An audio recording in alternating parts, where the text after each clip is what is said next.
Hi, welcome back to the Lift and Glow Fitness podcast. Today, we're going to talk about Christmas. We're going to talk about how to handle the festive season. Every single year, Christmas comes round, and we've been doing this a few years now. I've been in the fitness industry for, I think it's 7.5 years, could possibly be 8. But every single year, Christmas comes round, we see the same struggles, and we want to help you navigate this so that you know how to deal with December before it even begins, so that you're not just living through chaos, and also so that you're not making excuses for yourself, because we do find that Christmas is the perfect excuse for a lot of our clients to use to fall off the gym, not train, and then just for food to go completely wild. We completely appreciate that Christmas is a time for fun and celebration and food and alcohol. Like, none of us are bores at Christmas. No, like, not. I go for it. But there are things that you can do to help you navigate it without completely sabotaging yourself. Yeah, I agree. So I think the first thing that we should talk about is the fuck it button. Yeah? Yeah, I think a lot of people press the fuck it button, and I know, like, you've said it before. I think we said it in last year's Christmas podcast, but people think as soon as the last weekend in November comes, like, that's Christmas then, fuck it button's pressed. And that's like, what, 5-6 weeks by the time January comes. Yeah. But, like, you know, we've just said, like, we all love a Christmas sandwich or a mince pie and an Aperol and, like, bottomless brunches, whatever, at Christmas time. But that doesn't last the whole month, and actual Christmas itself is 2 days, 3 days. Well, a week, really, isn't it? It's a week. Yeah. I always say, like, Christmas, I can't bear the coaches who are like, Christmas is only a day. I'm like, no, it's not. Mate. No. Like, Yeah. if you're going to live a actual enjoyable life and celebrate with people, it's at least a week, because maybe you don't have the full Christmas week off, but you've got your nights out, you've got your meals out, the celebrations. So, and you're seeing family and stuff, aren't you? Yeah, in total, it's a week. Like, and I say to all of my clients every Christmas, from like Christmas Eve, that whole week, we're just off. We're just enjoying. Yeah. You're on holiday. Do you know what I mean? Yeah.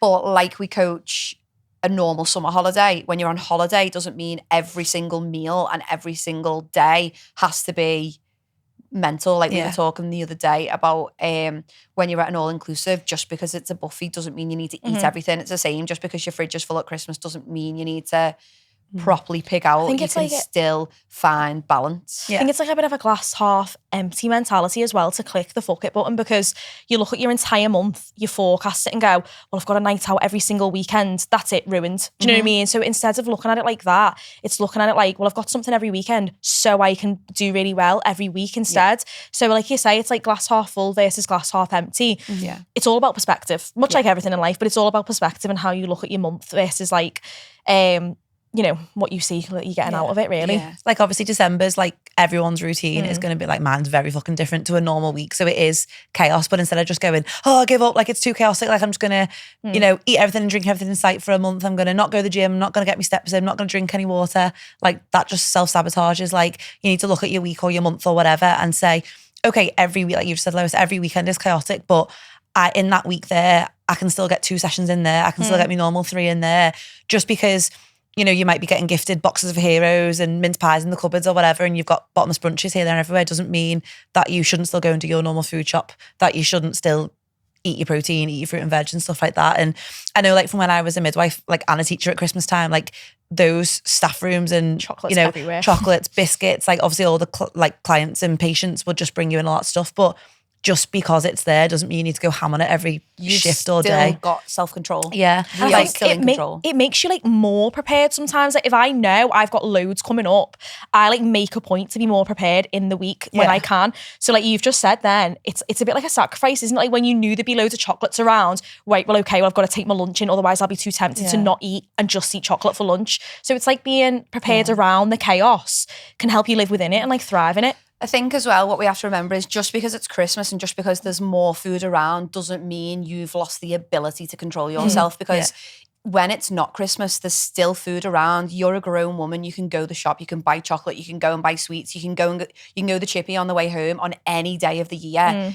You're always in control. So just because it's available doesn't mean you need to sabotage your health and go for it. So like, and I know that it's hard, because I used to really struggle in the office, because I used to sit right by the chocolate table and it's like it's like it talks, yeah, Hayley. And it's like you have to just sit and remember like what your ultimate goals are. And if I completely derail myself from my health goals this whole month, I'm going to feel worse off in January. Whereas if I indulge on the moments that are worth it, I'll really enjoy those moments and I can still maintain control everywhere else. I'm not saying don't have a celebration if it's next year. Just don't have 10. Do you know what I mean? Or maybe don't have 5. Like you don't need to overdo it all the time. It's still about moderation and it's still about balance. I think also what's really important for people to realize, like you said at the start, when people get to December, they're like social occasion, social occasion, social occasion. I really like to give my clients like a visual, right? Here is December. We've got every single week, you might have a weekday event and a weekend event. So let's say your weekdays event could be your work night, work meal with your work besties. And then you've got like a Christmas markets day somewhere. You're going to do Christmas shopping one day, 1 week. So each week you might have a weekday thing, and each weekend you might have a weekend thing. So that could be like your girls' night out, your date night, your proper work night out, like all these things. But still, that is only 2 days out of 7 every single week. So it doesn't mean that those other 5 days need to go to shit. Irrelevant. So you've still got 3 weeks of a month, of a 4-week month. You've literally still got a full. You've got so much of the week. Like I think I worked it out in percentages a while ago, and I'll try and make sure I do another like workshop like this for clients. But it's basically like I worked it out on percentages that we've still got a huge percentage of the meals and the time that we can control. Because even if you go into Christmas markets on Wednesday, the 3rd of December, whatever, you've still got your breakfast and your lunch to really control that day. And yeah, you might want to get a bratwurst or drink some steins or whatever. That's fine, but it doesn't mean you need to like have a bacon butty on the way into work. It doesn't mean you need to have like go out for your lunch or just eat loads of chocolate. Enjoy that occasion, but control the controllables. Do you know what I mean? So there's still a huge percentage of meals. Like I say it in a week. If we're looking at a month here, but I say it when we talk about a weekly thing. If you've got 21 meals a week and for 2 of them you are socializing, there's still a huge it's still 90% of the meals of the week that you're in control of. So and like you said, like managing it. So if you've got 3, so let's say you've got those 2 nights a week, there's one on a weeknight, one on a weekend. You might then have to look at that ahead of time and go, okay, well the one on the weeknight is a 3-course, is a meal. So there's a potentiality of having either 3 courses or just one. And the one on the weekend is out for drinks. So do I have to go for doubles for every single drink, or can I opt for single? So there's ways of controlling the social occasion as well itself. Like go enjoy it. I would always say that to my girls as well. Like I would hate to be that person to say over Christmas, like you said, it's only one day of the year. It's definitely not. There's going to be fun. There's going to be festivities, but it's just controlling what you, like you just said, what you can control. And you certainly can make small sacrifices in order to make the bigger occasion still happen and still be pleasurable for you. Well, that's it. Like just because you're on a Christmas night out doesn't mean you need to go wild and have Bailey's hot chocolate all the time. Yeah. Maybe you have one Bailey's hot chocolate, but then you don't have a dessert on that day. Yeah. So like, it is about finding a balance. And one thing that I know we will all do with our one-to-one clients is like, right, what social occasions, we do this on a weekly basis anyway. What social occasions have you got? How are we going to navigate them? On that day, we just get a main meal or we just get a meal from the Christmas markets because on Saturday, you're going for a big night out with the girls. That's when you're going to be drinking. But when we drink, can we stick to singles or can we just have one cocktail, then be more sensible? Can we make sure we don't stop at the Mackey's on the way home? Like there's loads of little things that you can do to really enjoy yourself without it being, fuck it, like damage limitation, self-sabotage. Yeah. Because I just know, like I find it really frustrating when people work hard all year and then they get to January and they're like, oh, I feel so shit. And I'm like, yeah, it's literally just because you spent a month of indulging and we can handle a week here and there, but a whole month will catch up with you. Your body's like, what the fuck is going on? Yeah, like even like it's just your health, your gut health, your inflammation, your skin, energy, like the ability to go to the gym when you're always fucked from food and alcohol's hard. Like a constant hangover. Yeah. So how can you, like one of my favourite things that I've learned since turning 30 is how to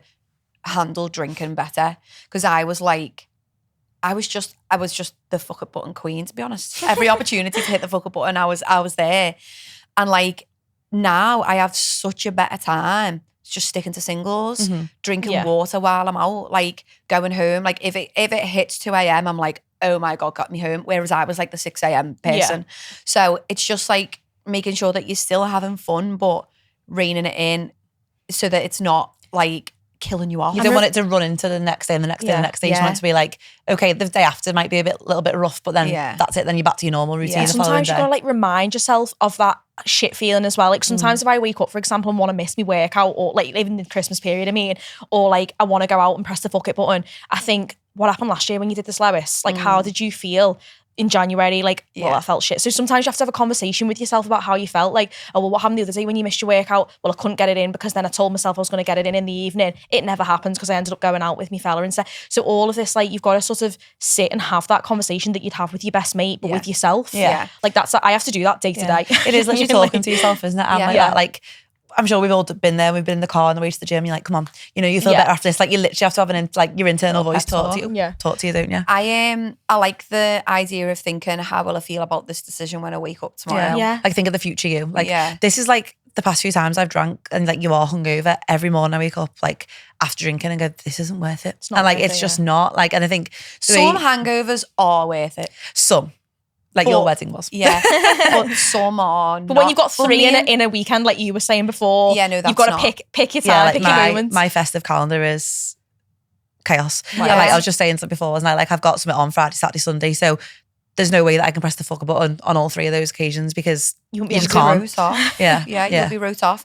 I think one thing that like Charlie inspires me a lot for this is that like, just because you drank at the weekend, we know full well Monday is going to be hard work, but you can't give in to that excuse because if you wake up or you still feel yourself well on that Monday, you still get yourself to the gym that Monday, you're setting yourself up for a good week. Whereas if you, like, she's of the mentality that she'll go out, she'll enjoy herself over a weekend, as long as but when it gets to the Monday, she just cracks on. And she knows it might be tough, but she knows it's hard. Like, you can literally see his soul does not want to be there. Do you know what I mean? But she's like, that's just me non-negotiable. And I think in December, you know, we can all feel a little bit ropey on a Monday, but we need to just crush past it. And book yourself, like you've just said, book like the way you probably sat there thinking, well, how do I do that? How do I just show up? Make it easy for yourself, like book your sessions in, make sure your clothes are laid out. Like I was like that last night. I was thinking, how do I make sure this week goes perfectly? And you know, it's not even Christmas yet, but you've got to do that. You've got to make sure that your Monday is predestined for success before it happens. The little Sunday setup is essential all year round. Yeah. That was one thing I missed yesterday about not. Yeah, I feel like I was chasing my tail when we got home last night. Yeah. So not hitting the fuck it button, controlling the controllable. So like, that is like just because you've got social occasions on, there's still plenty of opportunities to control things. Pre-planning.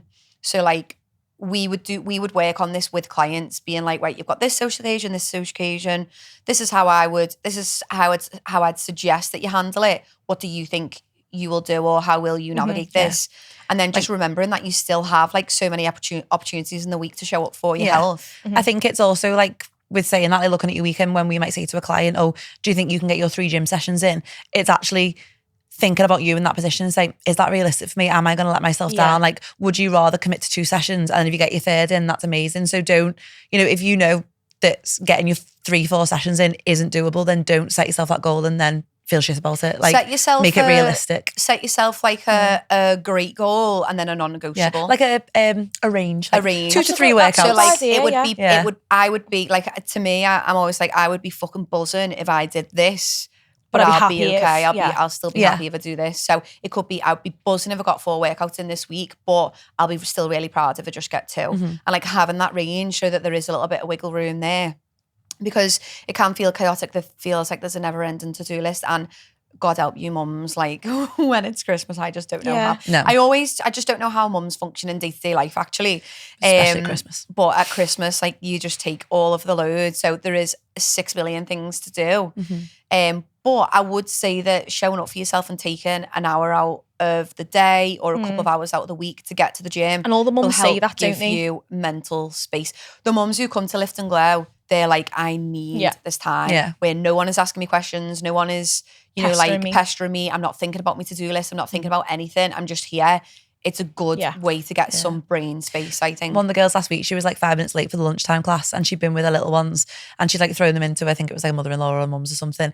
She was like, I'm going to be late for the gym, but I'm going. I don't care if I'm 5 minutes late because I need this hour, because I think it was half term, wasn't it? Yeah. And I was like, yeah, that's the best thing. Like, okay, you might be 5 minutes late, which isn't ideal, but you're still getting it done. You're not going, oh, well, I won't have the time. You've still got 55 minutes to And work like out, something is haven't you? always better than nothing, Yeah. right? Regardless of the time of the year. If you go and get a 45-minute workout because you're so short on time, you know, you've got Christmas shopping, you've got the kids off school, like 45 minutes is better than like no minutes at all, Even isn't like it? 30 minutes. Yeah, just 30 minutes, something. like Or a like- walk, like even if you can't do an hour walk to get your steps in, go for 10 minutes, 15 minutes, or maybe do that twice so it's more manageable and break it up. Yeah. Like do things with the kids that include your well-being as well. So take the kids out on a walk, like wrap them up, get it all like nice and crisp, but like weather, just making sure you're kind of including yourself in all the festivities with the children is so important. Yeah. I think as well, what I would like to mention is it isn't necessarily about sacrifice, it's about compromise.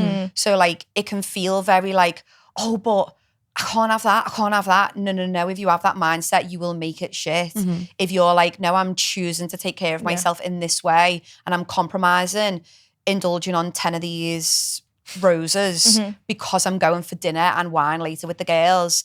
Think of it in that way. Like it is such a luxury to have a busy, sociable Christmas where you can eat gorgeous food and drink lots of alcohol. Like it's such a privilege. A lot of people don't see anyone. Do you know what I mean? It's such a privilege to be busy. So don't suck the fun out of it by having this kind of like, you know, restrictive, like sacrificial kind of like mentality. Think, It's wow, it's called about scarcity compromise. mindset, isn't Scarcity it? mindset. So like if you've got a scarcity versus abundance mindset. So I love a mince pie at Christmas, but me and Brad are both the same, but we cannot buy the big ones because I feel like I would hammer about 3 of them a day. So we Costco buy ones. them little mini ones because compromise, because even as little as that might sound, although I'm still eating the mince pie, I might be having a 99 calorie mince pie instead of a 300 calorie one. So not like I'm not to go into calories too deeply, but it's just a compromise. You can make them. Also, you can make things last. Right? So I know I speak about my mum a lot, but my mum is an icon for like moderation and balance. She buys a box of mince pies. She only lives on her own.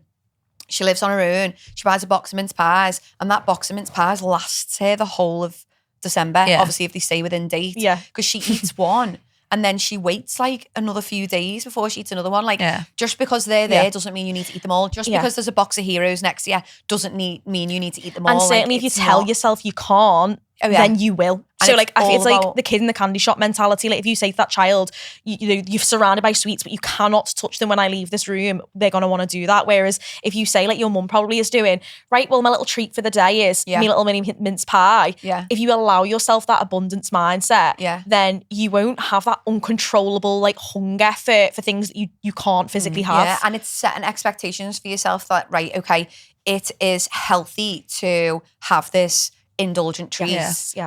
But it's going beyond health if I have 2 or 3 of them. Do you know what I mean? It's like, but it's also unhealthy to say no. It's unhealthy to not say treat no. yourself. But so it's just like we don't want to be restrictive, but we do want to enjoy. And it's about remembering that if you say to yourself, I'm only going to have one, you have to maintain that promise to yourself in order for it to get easier, because you only start to trust yourself when you fulfill your own promises. So if you say to yourself, I'm only going to eat this one mince pie, and then you put it in the cupboard and you actually follow through with that, you're going to build that little element of trust so that every single time it gets easier. But if you say to yourself, I'm only going to have one, and then you go back and you go back and you go back, you've just given yourself more evidence that you've got no self-control. And it's like a muscle. Like I say this all the time with self-control, with discipline. It is a muscle, and Christmas is the perfect time to strengthen that muscle because it is everywhere. There's food everywhere, there's drink everywhere, and you can really strengthen the muscle of self-control and self-discipline at this time, because you can be like, I really enjoy, it's like people we've, you know, coming out of holiday season, the amount of my clients who came home from there all-inclusive, like, I am so proud of myself because I really, really enjoyed myself, but I didn't come back feeling, you know, like a big carb. Disgusting. They're like, I enjoyed the food, but I just had much more moderation. I had a really healthy approach to it. And it's the same as what we're trying to do at Christmas. It's there, it's available, but it doesn't mean you need to sabotage yourself. Just don't forget your non-negotiables. Like, And I would say as well, like, we want to make sure that we're keeping consistent with our normal day-to-day habits. So just because it's December doesn't make it impossible to go for a walk. We can go for nice crisp walks. It doesn't make it impossible to eat your fruit and veg or drink your water or to eat your normal food shop. Like, just because it's December doesn't make things impossible. Yes, there's more temptation, but it's up to you to manage that temptation and to treat yourself in a balanced way that doesn't sabotage your health. And everyone knows the answers to that as well. I feel like if deep down, you know, when you go, oh, well, how do I have moderation? But if deep down someone actually said to you, well, what could you do to moderate having a pack of mince pies in your cupboard, but, you know, you want moderation? Deep down, I would be able to say, well, I could have one and, you know, then the next day I could have another. You know, I would know the answers, but sometimes we like to pretend to ourselves that we don't. It's not even that. It's the, in the moment, the inability to control. Yeah. Like, I think people know, like you said, but then it's the inability to be like, to it's stop. like it's and talking practicing to you. that muscle memory, like you said, Literally it comes building with the time. muscle of self-restraint. So general guidelines for managing this Christmas festive season. Not hitting the fuck it button. Like I like to say to my clients, there's this big red flashing fuck it button and it's always here. Like always, it's following you around everywhere. No one else can see it, but you know it's here and it's always flashing. It's like, hit me, hit me, hit me. And it's just your goal in life to hit it as few times as possible. Yeah. And like only hit it on the occasions it matters. So Christmas Day, fuck it button is getting hit. When we were in London on that Saturday, fuck it button was hit. Like, because we were celebrating the new gym. Yeah. Like there's moments that you do hit the fuck it button and you feel good about hitting it. You're like, but then Like your wedding and stuff like that or whatever. Can't be every day. And it can't be every day in December. It might be more often in December than in September, but it's still, you know, as little as we can. Controlling the controllables, so building the muscle of self-control. Pre-planning, if you have a coach, they will help you plan it all. Compromise over sacrifice, so getting rid of that like scarcity mindset. Managing your Christmas nights out, so like choosing sensibly, eating until 80% full, drinking alcohol that isn't really high in calories, or just being like, I'll have one cocktail, then I'll move on. And then final thing, consistency with training and habits. Anything else that we would add? No? We covered most bases. I feel like that is a good guide to get you started for December. I think most of it is about just knowing that you have a lot more control than what you think, because I think people think that it's just impossible and it's not. We know it's busy. We know it's chaotic. We know that it is more challenging, but it's definitely not impossible. So I hope you found that helpful. Thank you so much for listening and we'll see you on the next one.